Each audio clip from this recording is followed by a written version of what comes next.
But then I saw a YouTube video about someone saying that they worked on a cruise ship, they didn't bring gear, they showed up, and the director was like, "Where is your gear?" And it was a whole issue.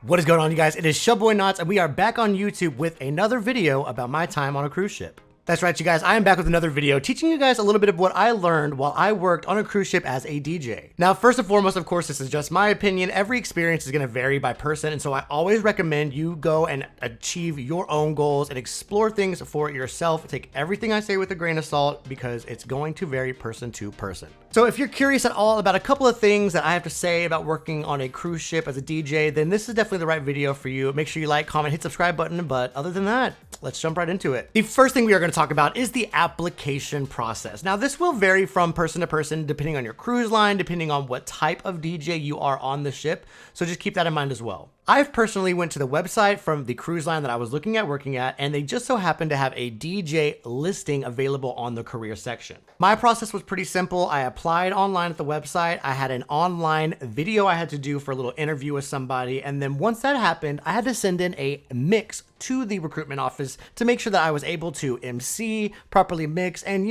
curate some different vibes that they were looking for. After sending in the DJ mix, they asked me to continue the process if I was interested, which of course I was. And so I then got to go to Baltimore, Maryland for a week to do some training for the cruise ship, including firefighting training, practical exams, life raft stuff, all of the stuff that you're going to need on a cruise ship as a member that is also helping with safety duties. Now, what do I mean by that? Because on the ship, there are different duties depending on your department and what you do. So everyone typically has some sort of safety responsibility. So with us specifically on this job and the length of contract, we did have to go through that extra training, go somewhere else for a little while to get that stuff you're going to need for the ship. Now, if you have a shorter contract or if your ship doesn't necessarily have all that requirements, you might not have to do that whole process. If you're a guest DJ or a cruise staff DJ, it's going to vary, and that I'll kind of touch into a little bit later on in the video. Basically, the application process, you probably can assume to do some sort of interview, of course, and then, of course, a guest mix or some sort of mix to send to these guys so that they can see what you're capable of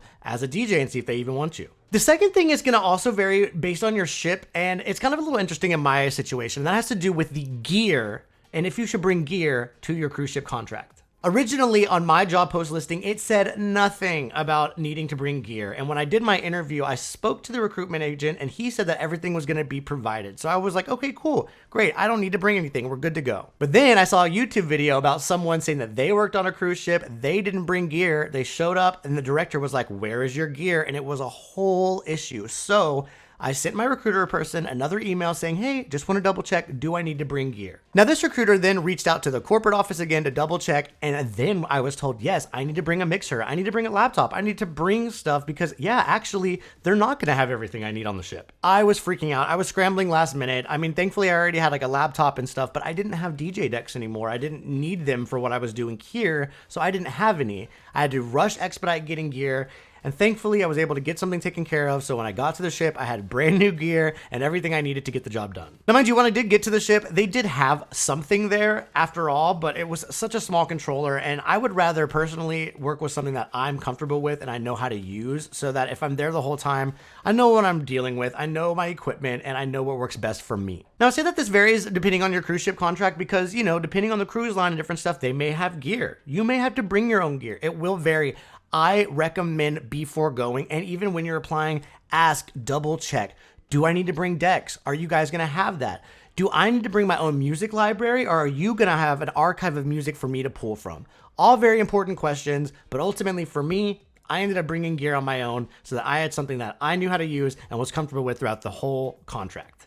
All right, the next thing, number 3 is music and your music prep. Me personally, I come from an EDM background, for those of you that know. A lot of dance music, and yeah, remixes of, top 40s and old songs and stuff. But at the end of the day, cruise ship DJing is not necessarily going to be the same as what you do at home. Now, if you're a wedding DJ at home, it might be exactly the same because I related ship DJing, at least on my ship, a lot to wedding DJing in the sense that you have a lot of different people of all different ethnicities and backgrounds and all kinds of stuff, all wanting to hear different types of music. So you need to make sure that you have a good amount of music to cover all of your bases. I'm talking 70s, 80s, 50s, and 60s. I had to do a 50s and 60s DJ set one day, and I had no idea what was going to happen. They're like, by the way, 50s and 60s set this week.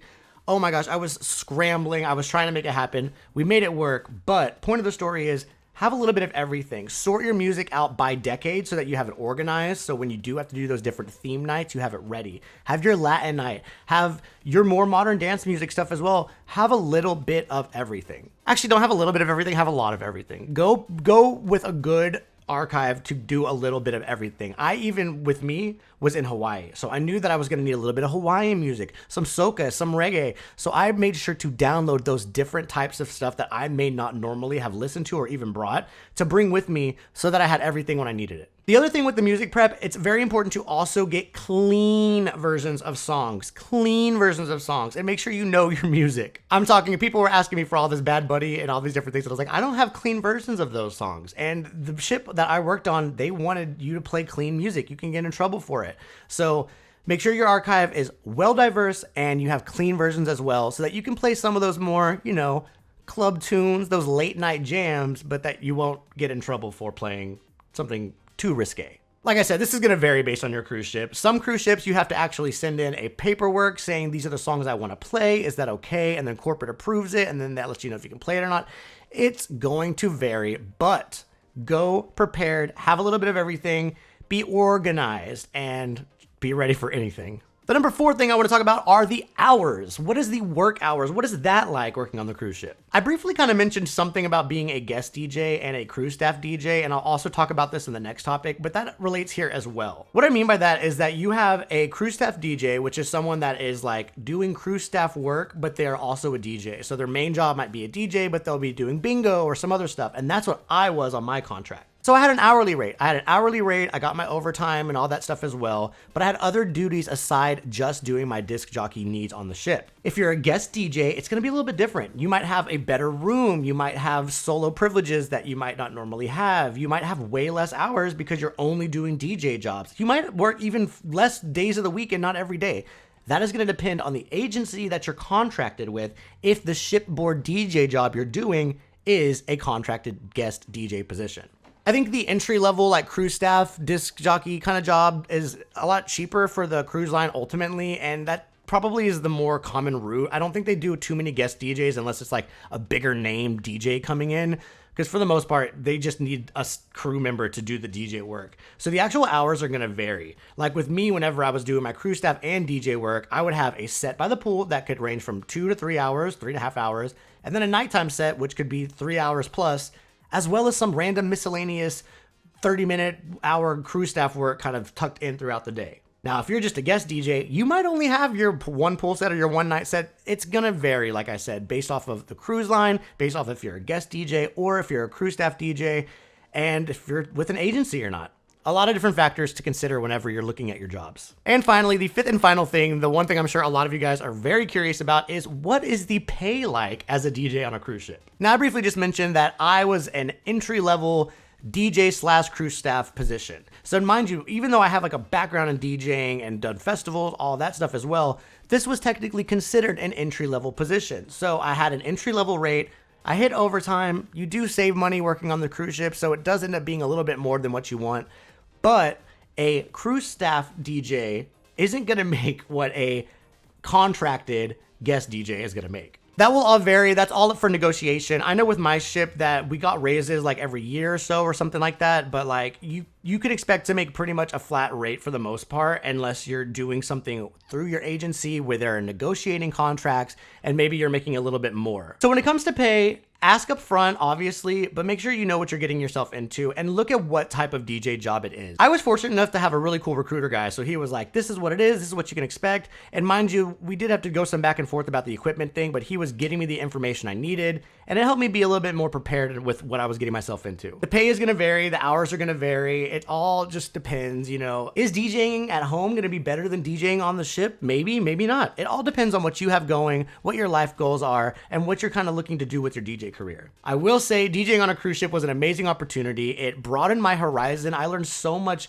different things about different artists and genres and just all kinds of stuff that I wouldn't have really known about immediately had I not had the time to go throw myself in an environment around a bunch of different people from different backgrounds and really push myself and push my ultimate understanding of music and where I'm coming from with the different types of genres and stuff. It was a learning experience. I learned a lot from it. I'm still learning from it, surprisingly, even being back home. Your pay is going to vary. Your hours are going to vary. All of that is going to vary. But at the end of the day, should you do it? I think so. Honestly, it might test yourself a little bit more. Are you capable of it? Are you as good as you thought you were? There's always stuff to learn. And working on a cruise ship is a great way to broaden your horizon, and it looks really good on a resume. So whether you're an experienced DJ or you're an up-and-coming DJ and you're looking for something to do that might be out of your comfort zone, working on a cruise ship might be a good opportunity for you. Look online, look on job boards, call the different companies, see who's looking for DJs. Maybe your agency, if you're part of an agency, can send you off to work on a cruise ship. It's gonna vary, but at the end of the day, it's gonna be an awesome experience if you push yourself. And just remember that everyone's experiences are gonna be different. So, you know, even if I had a great time, you might not, and vice versa. So just make what you can of every situation. Go out there, have fun, and do what you do best. So there you have it, guys. I just wanted to talk a little bit about some of the stuff that I learned working as a DJ on a cruise ship. If you had any other questions, be sure to leave a comment below. I will reply to everyone if I can. And again, if you like the video, like, comment, subscribe, all that stuff. It really matters, especially if you got this far in the video. It helps the algorithm, so thank you guys as well. Thank you for tuning in. Once again, my name is KNOTZ, and until then, KNOTZ out.